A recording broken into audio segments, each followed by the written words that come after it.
What impact can we expect the new president to have on home prices? Stay with me and I'll give you the data. You better get fired up.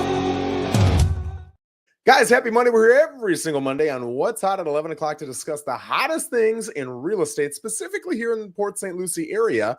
But today we're going to get nationwide. We're going to talk about the impact that a presidential election, i.e. I don't want to say new president because we're looking at every election, right? So sometimes it's a new president, sometimes the incumbent wins, but it's an election that results in a new four-year term. What impact does that have on home prices? So I looked at the last 8 elections going back to, of course, the election was in 92.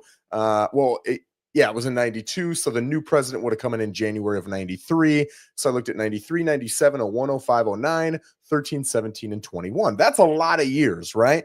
93 from now, that's 7 plus 24. That's 31, 32 years of election results on home prices. I think that this is some pretty good data, and it's the most recent data, which is good. I'm not specifically going to get into Trump's policies or what I expect him to do, because looking at it, there's a lot of questions I have, even as someone who's really delved pretty deep into some of the suggestions that he has. There's some questions I have on, okay, how are you going to implement this? What timeline? How are you going to do it? And depending on how he does it and the timeline and everything else, it could have much different impacts. So I want to make sure that I'm focused instead of on Trump's specific policy proposals. And I'm saying proposals because we also don't know what's going to get accepted by the Senate and the House, right? I'm looking at what does the year after a presidential election look like for housing. And I think you're going to like this, right? Well, if you're a seller, you're going to like this. If you're a buyer, maybe you won't. In 93, prices went up 1.2%. It was the second lowest of all 8 years. In 97, it was a 3.77% increase. In 01, it was a 7.13% increase. In 05, it was a really healthy market. Second highest we'd seen in this data set of 11.98%, roughly 12% increase. 09 was the one year it was down, right? But you got to remember, 08 was the housing crash. So in 09, we had a 3.22% decrease in prices. In 13, it was a 9.59% increase. In 17, it was a 6.72% increase. And in 21, when Biden was elected, that first year was a 17.97% increase. So looking at these numbers, I'm going to give you some facts first, and then I'm going to give you my specific opinion on what you can expect in 2025 and how this stuff correlates to each other, right? So every single year went up except one, and that year was 3.22% down in 09, right? But again, as I said, that was kind of the 08 to 12 housing crisis where we didn't really see prices looking all that great. They pretty much got beat up from, I want to say it was the end of October of 2007. And I think, and I'm talking stock market only, but I think there was a very good correlation between housing and stocks. It was like March of 09. And it wasn't until like 12 from memory, it really climbed out, right?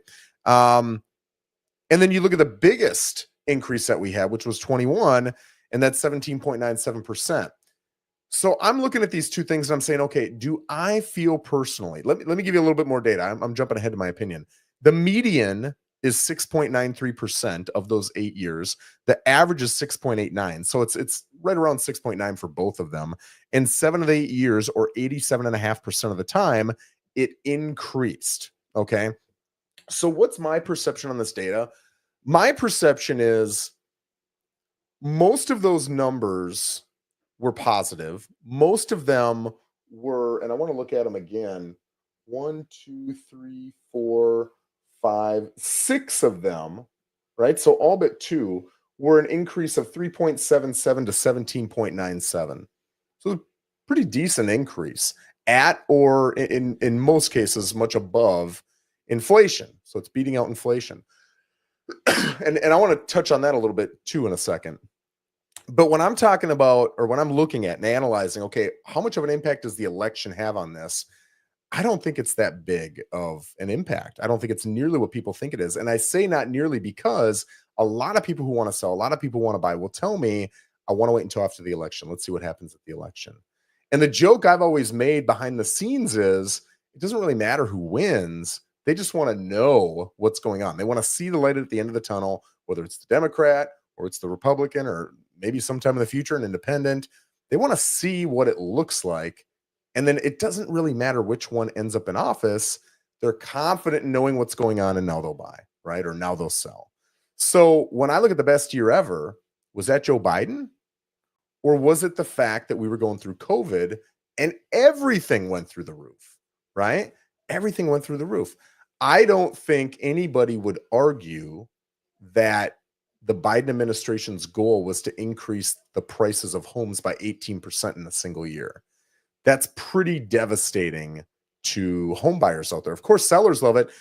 But as I've said before, how great is it when my home goes up 18%? But to reap the rewards of that 18%, I'm going to have to sell and then I'm going to have to go buy. Well, I got to buy something that just went up 18%. So unless I'm on my last home and I'm going to the old folks' home or I die and it gets to go to my kids, it's not really beneficial to me at all, right? So when house prices go up with inflation, I think that's a beautiful market. I love 3 to 6% increases. I think that's beautiful. When I see anything over that, I start to think, ugh. So do I think Biden purposely increased prices of homes by 18%? No, I think that was more a consequence of COVID and how we as a, not just a country, but a world responded to COVID, right? And look at the one down year, right? Down 3.22% in 09 after the 08 election. Do I think, who was 08? 08 was Obama, right? And I believe it was his first term. He had 08 and he had 12, and then Trump in 16. But yeah. So do I think Obama coming in created a negative 3.22% decrease in prices? Or do I think that from October of 2007, we had the housing market bubble burst? And that is what lingered into 2009, creating that reduction. No, I think absolutely it's 5%, maybe 10%. Obama, his administration, the Senate, the House, everything else. The other 95% is the fact that the housing bubble burst. I could have been the doggone president and we were going to see some negative numbers. It didn't matter, right? So looking at that, I'm really gleaning a couple things from this. Number one, if I'm trying to time the market, and I'll go back to my buddy Warren Buffett, right? I love Warren Buffett. A lot of how I invest my personal retirement funds is based on the guidance of Warren Buffett. And he has said that even the smartest, the best of investors on the planet really have a tough time mathematically being able to time the market. And even if you think, hey, the market's going down, okay, let's say it goes down 20 grand on whatever price point you're looking at, right? So you're looking at $400,000 homes, 20 grand will be 5%. Let's say it goes down 5%. You don't know that it's going to go down 5%. So do you buy when it goes down 3%, right? It goes down 12 grand. If you did, you missed that other 2%. And it's that fear of missing that other 2% that tells most people, don't buy now. It's going to drop even more. So they wait. And then it drops at 5%. We know now, because of this example I'm giving you, and we're outsiders, that that's the bottom. But again, that same logic occurs. That same buyer is thinking, well, it came down 5%. It might come down 8, 10, 12, 15. Who knows? Let's hold on. Let's wait. Let's see what happens. And then we'll buy. And then what happens is it's already bottomed out. It starts to come back up. And by the time they hop back in, that $400,000 home that dipped to 380 is now worth 400 again. In some cases, 410. So timing the market rarely ends up in success. Of course, you hear the stories, because if I've got a success story, I'm going to tell you, right? I like to bet on football games. Guess what I talk about? My wins. Guess what I don't talk about? My losses. And that's anybody. So of course, you're going to hear success stories on this stuff. But that doesn't mean that that is a statistical analysis of what happens in most cases. That's simply the people who winning want to share their stories and the people who losing not want to share their stories. It makes sense, right? So looking at that data, would I make a decision about whether or not I want to sell my home or buy a home based on where we're at in an election cycle, specifically the year after an election? No, I wouldn't. I would look at economics. I would look at the amount of equity people have in their homes. I would look at the excuse me, the amount of outstanding debt, specifically credit card debt that we have. I'd be looking at the average credit score. Is it going up, down, or stabilizing?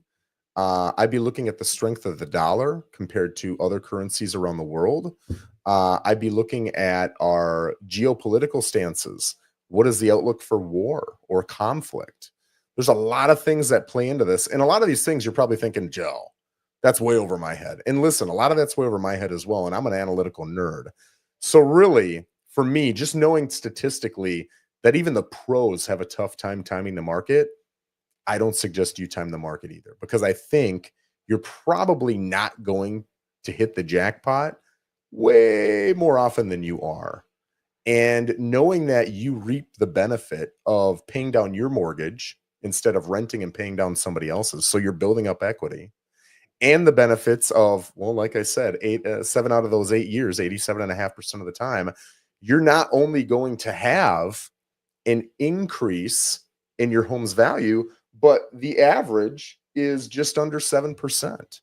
So let's go back to that $400,000 home.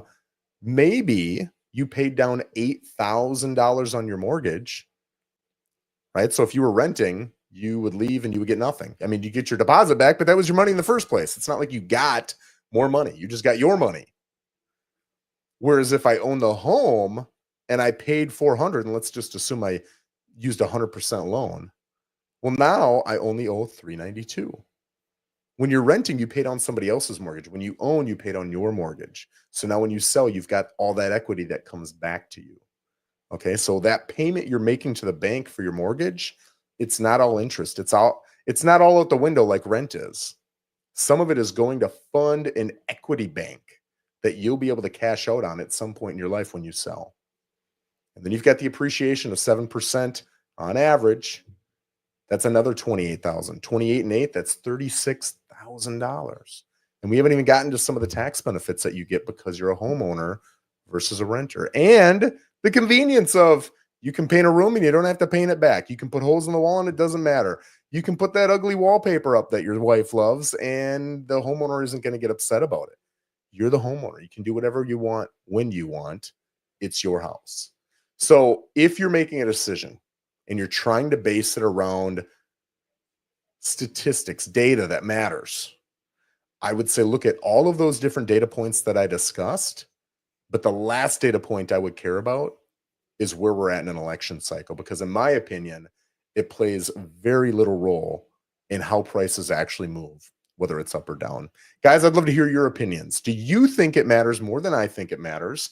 If so, how? And what do you expect to happen in 2025 with housing prices? I appreciate you joining me. I'm here every single Monday with What's Hot at 11 o'clock. We'll see you next time. Thanks, guys.